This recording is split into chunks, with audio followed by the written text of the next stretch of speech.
यहाँ एक गंभीर घटना का वर्णन किया गया है जिसमें लेफ्टिनेंट मेलानी बेलार्ड एक अनियंत्रित स्थिति में उपस्थित होते हैं।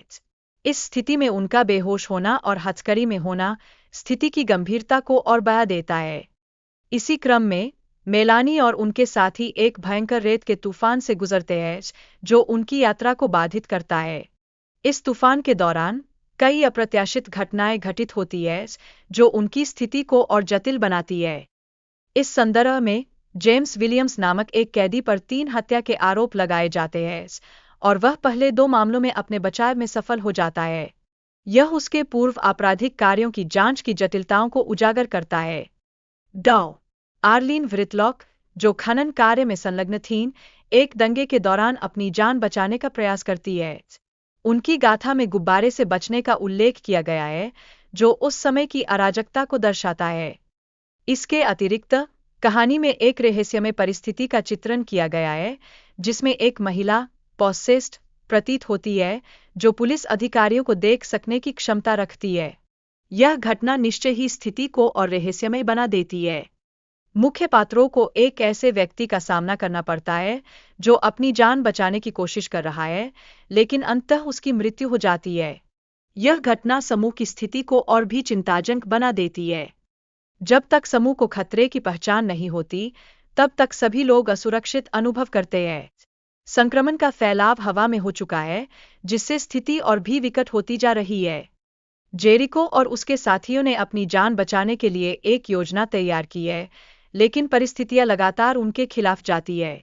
उन्हें सही निर्णय लेने की चुनौती का सामना करना पड़ता है।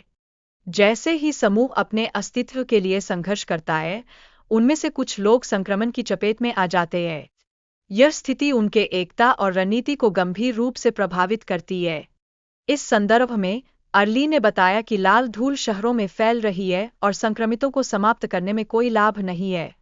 यह धूल हवा के माध्यम से अगली संभावित शिकार की ओर बढ़ जाती है।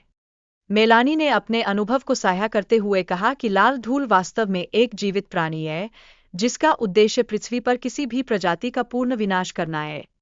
असंभव परिस्थितियों में मेलानी और जेम्स ने हमले को रोकने के लिए एक संगठित प्रयास किया, हालांकि खतरा अभी भी बना हुआ था। किसी भी संभावित स्थिति से बचने के बजाय जेम्स ने जंग में भाग लेना पसंद किया, जो उनके साहस और प्रतिबद्धता को दर्शाता है।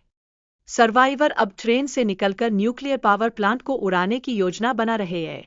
यह कदम उनकी सुरक्षा के लिए एक महत्वपूर्ण प्रयास माना जा रहा है। अंततः जेम्स और मेलानी ने एकजुटता से लड़ाई की, यह प्रदर्शित करते हुए कि कठिन समय में मित्रता का महत्व कितना होता है। जैक एक कुशल हैकर है जो अपनी चालाकियों का उपयोग करके वस्तुएं चुराने का प्रयास करता है। उसकी गतिविधियां यह स्पष्ट करती है कि वह न केवल गलत मार्ग पर है बल्कि यह भी दर्शाती है कि उसके नैतिक मूल्य गिरते जा रहे हैं। इसके विपरीत कैलोन एक ईमानदार और जिम्मेदार एजेंट है जो जैक की तरह क्रिसमस के उत्सव से नफरत करता है। दोनों के विचारों में अत्यधिक भिन्नताएं हैं जो कहानी में तनाव और जटिलता उत्पन्न करती है।